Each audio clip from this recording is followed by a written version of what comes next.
깜깜한 밤, 낯선 골목을 혼자 걸어본 적이 있으신가요?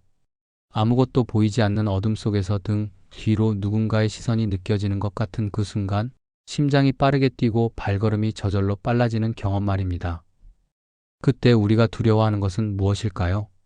어쩌면 그것은 눈에 보이지 않는 존재, 바로 귀신에 대한 공포일지도 모릅니다.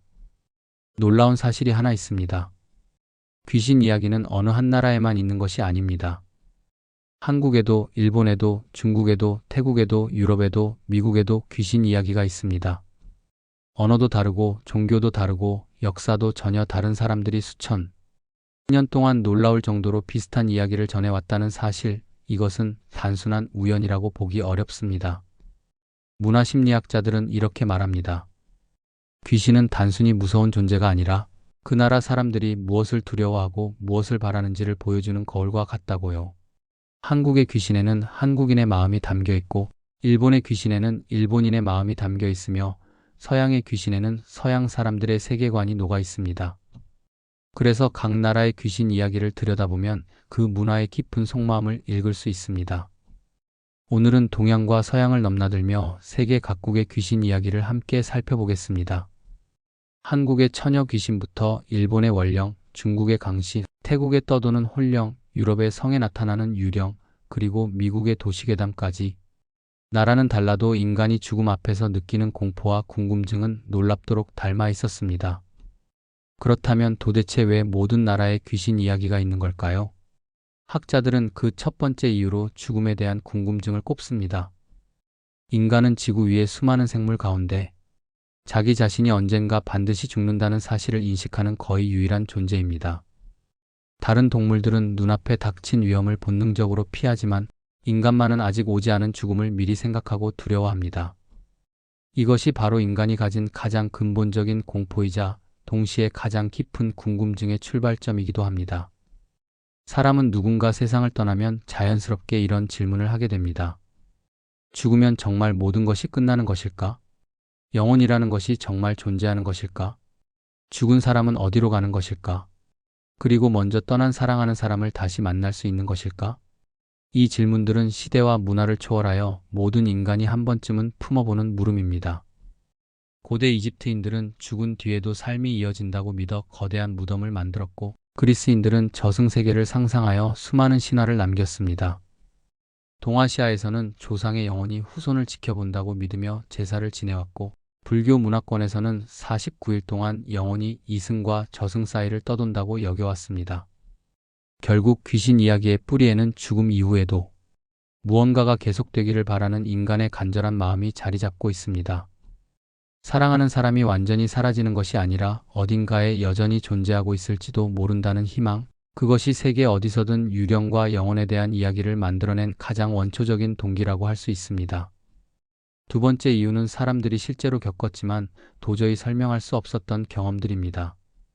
가장 대표적인 것이 바로 가위 눌림입니다.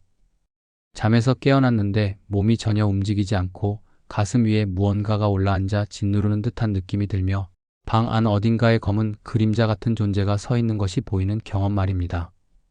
현대의학에서는 이것을 수면마비라고 부릅니다. 잠을 잘 때 뇌는 몸의 근육을 일시적으로 마비시키는데 의식이 먼저 깨어나고 이 마비 상태가 아직 풀리지 않았을 때 이런 현상이 일어나는 것입니다. 뇌가 이미 깨어나 있기 때문에 일반적인 꿈과는 달리 매우 생생하게 느껴지며 몸을 움직일 수 없는 극도의 공포 상태에서 뇌가 무의식 속 두려움의 대상을 시각적으로 만들어내는 것입니다. 흥미로운 점은 이 현상이 나라와 문화에 따라 전혀 다른 모습으로 해석되어 왔다는 사실입니다. 한국에서는 귀신이 몸 위에 올라앉은 것이라고 여겼고, 일본에서는 가나시바리라 하여 영혼에게 몸이 묶인 것이라고 생각했습니다. 서양 중세에서는 악마가 잠든 사람의 가슴 위에 앉아 숨을 조이는 것이라고 믿었으며, 동남아시아 일부 지역에서는 이 경험이 너무나 공포스러운 나머지 수면 중 사망으로 이어진 사례가 보고되기도 했습니다. 가위 눌림 외에도 과거 사람들이 귀신의 소행이라고 해석했던 현상은 많습니다. 아무도 없는 곳에서 누군가의 목소리가 들리는 환청, 어두운 곳에서 사람의 형상이 보이는 착시, 오래된 집에서 나는 정체 모를 소리, 갑자기 찾아오는 원인 불명의 질병, 그리고 일반적인 상식으로는 이해하기 어려운 정신적 증상들이 모두 과거에는 귀신이나 악령의 영향으로 받아들여졌습니다. 과학이 발달하지 않았던 시대에 이런 경험을 한 사람들이 스스로 설명할 수 있는 유일한 방법은 눈에 보이지 않는 존재의 힘을 빌리는 것뿐이었습니다. 그런데 여기서 한 가지 생각해 볼 점이 있습니다. 현대 과학이 수면마비나 환청의 원리를 상당 부분 밝혀냈음에도 불구하고 여전히 과학으로 완벽하게 설명되지 않는 경험을 보고하는 사람들이 적지 않다는 것입니다. 이것이 아직 밝혀지지 않은 뇌의 작용인지 아니면 정말로 우리가 모르는 어떤 영역이 존재하는 것인지 그 답은 아직 누구도 확실하게 내리지 못하고 있습니다. 세 번째 이유는 어쩌면 가장 현실적인 것일 수 있습니다. 바로 귀신 이야기가 사회적 교훈을 전달하는 도구로 사용되어 왔다는 점입니다. 옛날 사람들은 아이들에게 위험한 행동을 하지 못하게 할 때 직접적으로 금지하는 것보다 무서운 이야기를 들려주는 방식을 선택하는 경우가 많았습니다. 밤늦게 밖을 돌아다니면 귀신에게 잡혀간다. 깊은 물가에 가면 물귀신이 끌어당긴다. 낯선 사람을 따라가면 돌아올 수 없다. 이런 이야기들은 단순히 겁을 주기 위한 것이 아니었습니다. 그 안에는 아이들을 위험으로부터 지키려는 어른들의 지혜가 담겨 있었던 것입니다. 교훈은 아이들에게만 해당되는 것이 아니었습니다. 부모에게 불효한 자식에게는 벌을 받아 귀신이 된다는 이야기가 전해졌고, 약속을 어기거나 남을 속인 사람에게는 원혼이 찾아온다는 경고가 주어졌습니다. 이처럼 귀신 이야기는 공동체의 도덕과 질서를 유지하는 하나의 사회적 장치이기도 했습니다. 무서운 이야기의 형태를 빌렸을 뿐, 그 속에는 사람으로서 지켜야 할 도리와 규범이 자연스럽게 녹아 있었던 것입니다. 이제부터는 나라별로 어떤 귀신들이 전해 내려오고 그 귀신들이 각 나라의 문화와 어떻게 연결되어 있는지를 하나씩 살펴보겠습니다. 한국의 귀신을 이해하려면 먼저 한이라는 감정을 알아야 합니다. 한이란 억울하고 원통한 일을 당했지만 그것을 풀지 못한 채 가슴 깊이 쌓인 감정을 말합니다. 이 한이라는 감정은 한국 문화에서 매우 독특하고 깊은 의미를 지니고 있으며 한국 귀신 이야기의 핵심을 이루는 요소이기도 합니다. 한국에서 가장 널리 알려진 귀신은 처녀 귀신입니다. 결혼 정년기에 혼인하지 못하고 세상을 떠난 여성의 영혼으로 이루지 못한 사랑과 삶에 대한 한이 너무 깊어 저승으로 가지 못하고 이승을 떠도는 존재입니다. 흥미로운 점은 오늘날 우리가 흔히 떠올리는 긴 머리에 흰 소복을 입은 처녀 귀신의 모습이 사실 본래의 전통적인 이미지와는 다르다는 것입니다. 옛 이야기 속 처녀 귀신은 생전의 모습 그대로, 때로는 곱게 단장한 아름다운 여인의 모습으로 나타났다고 전해집니다. 물귀신은 물에 빠져 죽은 사람의 영혼으로 다른 사람을 물속으로 끌어들여 대신 죽게 만들어야만 자신이 그 자리를 벗어날 수 있다고 믿어진 존재입니다. 이 이야기에는 물가에 함부로 가지 말라는 실질적인 경고가 담겨 있습니다. 저승사자는 사람의 수명이 다하면 이승으로 와서 영혼을 저승으로 데려가는 존재입니다. 검은 갓의 검은 도포를 입은 관리의 모습으로 그려지는데 이는 죽음 이후에도 질서와 체계가 있다는 한국인의 세계관을 잘 보여줍니다. 한국 귀신 이야기에서 가장 주목할 만한 특징은 귀신이 나타나는 데에 분명한 이유가 있다는 점입니다. 밀양의 아랑 전설이 대표적입니다. 억울하게 죽임을 당한 아랑의 영혼은 새로 부임하는 사또에게 나타나 자신의 억울함을 호소했고 마침내 담력이 센 사또가 그 말을 듣고 범인을 잡아 한을 풀어주었습니다. 즉 한국의 귀신은 무차별적으로 사람을 해치는 존재가 아니라 자신의 억울함을 알리고 한을 풀기 위해 나타나는 존재인 것입니다. 일본은 세계적으로도 귀신 문화가 가장 발달한 나라 가운데 하나입니다. 일본의 초자연적 존재는 크게 유령과 요괴 두 가지로 나눌 수 있습니다. 유령은 죽은 사람의 영혼이 이승에 남은 것이고 요괴는 사람의 영혼이 아닌 다른 종류의 초자연적 존재를 뜻합니다. 일본 귀신 가운데 가장 두려운 존재는 원령입니다. 한국의 귀신과 비교하면 매우 흥미로운 차이가 드러납니다. 한국의 귀신이 자신의 억울함을 호소하고 한을 풀기 위해 나타나는 반면 일본의 원령은 자신이 왜 나타났는지를 말해주지 않습니다. 자신과 아무 관계도 없는 사람들에게까지 묵묵히 원한을 퍼뜨리며 그 과정에서 희생되는 이들의 고통에는 관심이 없습니다. 문화심리학자들은 이 차이가 두 나라의 갈등 해소 방식과 깊이 연결되어 있다고 분석합니다. 한국인은 억울한 일을 당하면 그것을 공식적으로 밝히고 명예를 회복하려 하지만 일본 문화에서는 원한의 감정 자체를 표출하는 것이 우선인 경우가 많다는 것입니다.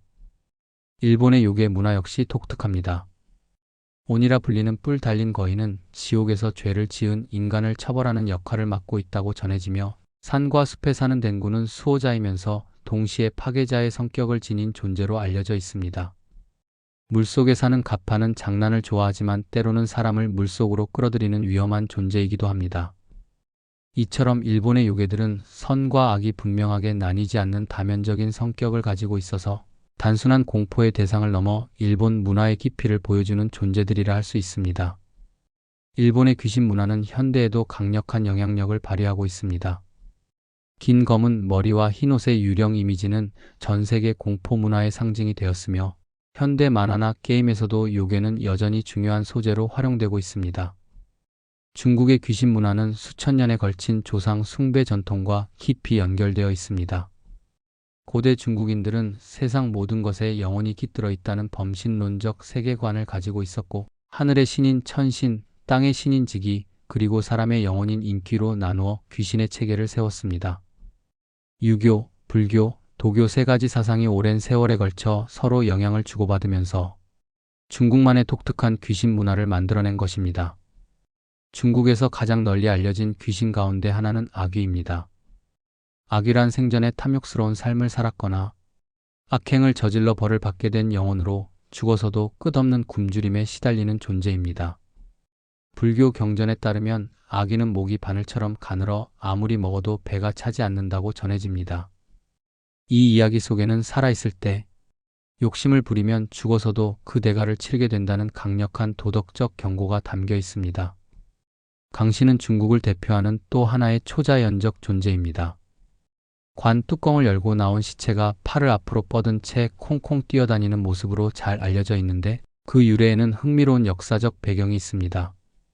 청나라 시절 전쟁에서 전사한 병사들의 시체를 고향으로 운반해야 했는데, 긴 대나무 2개를 시체의 양쪽 겨드랑이에 끼우고 줄로 묶어 2사람이 양 끝을 어깨에 짊어지고 나르는 방법을 썼다고 합니다. 대나무의 탄성 때문에 시체가 위아래로 흔들리는 모습이 멀리서 보면 마치 팔을 들고 뛰어다니는 것처럼 보였고, 이것이 강씨 전설의 기원이 되었다는 이야기가 전해집니다. 중국 귀신 문화에서 빼놓을 수 없는 것이 음력 7월의 중원절입니다. 이 기간에는 저승의 문이 열려 귀신들이 이승으로 올라온다고 믿어왔습니다. 특히 음력 7월 보름에는 조상의 영혼이 후손을 직접 찾아오는 날이라 하여 집집마다 성대한 제사를 지내고 음식을 차려 영혼을 대접하는 풍습이 지금까지 이어지고 있습니다. 중국의 귀신 문화는 단순한 공포가 아니라 복을 기원하고 재앙을 막으려는 실용적인 성격이 강했다는 점이 특징적입니다. 태국은 현대 사회에서도 귀신 이야기가 일상 속에 가장 깊이 살아있는 나라 가운데 하나입니다. 태국에서 귀신은 믿거나 믿지 않는 대상이 아니라 그냥 존재하는 것으로 받아들여집니다. 라디오에서는 청취자들이 직접 전화를 걸어 자신의 귀신 체험담을 이야기하는 프로그램이 큰 인기를 끌고 있고, 시대극 드라마에는 거의 예외 없이 귀신이 등장합니다. 태국에서 가장 유명한 귀신은 매낙입니다. 옛날 프라카농이라는 마을에 낙과 막이라는 젊은 부부가 살고 있었습니다. 남편 막이 전쟁에 징집되어 떠나고 임신한 아내 낙은 집에 남았습니다. 그런데 낙은 아기를 낳다가 세상을 떠나고 말았습니다. 하지만 남편에 대한 사랑이 너무나 깊었던 낙의 영혼은 저승으로 가지 않고 매일 밤 강변에 나와 남편의 이름을 불렀습니다. 마침내 전쟁에서 돌아온 막은 아내와 재회했지만 사실 그가 만난 것은 아내의 영혼이었습니다. 이 사실을 아는 마을 사람들이 막에게 알려주려 하자 낙의 영혼은 마을 사람들을 괴롭히며 남편 곁을 떠나지 않으려 했습니다. 이 이야기는 태국에서 한국의 춘향전에 비견될 만큼 유명한 전설로 사랑이 죽음조차 넘어설 수 있다는 주제를 담고 있습니다. 태국 귀신 문화의 가장 독특한 점은 정령 사당의 존재입니다. 태국에서는 집이든 가게든 건물 앞에 작은 사당을 두는 것이 매우 흔한 풍습입니다. 이 사당은 그 땅을 지키는 정령의 집이라고 여겨지며 사람들은 매일 향을 피우고 음식을 바치며 안녕과 평안을 빕니다.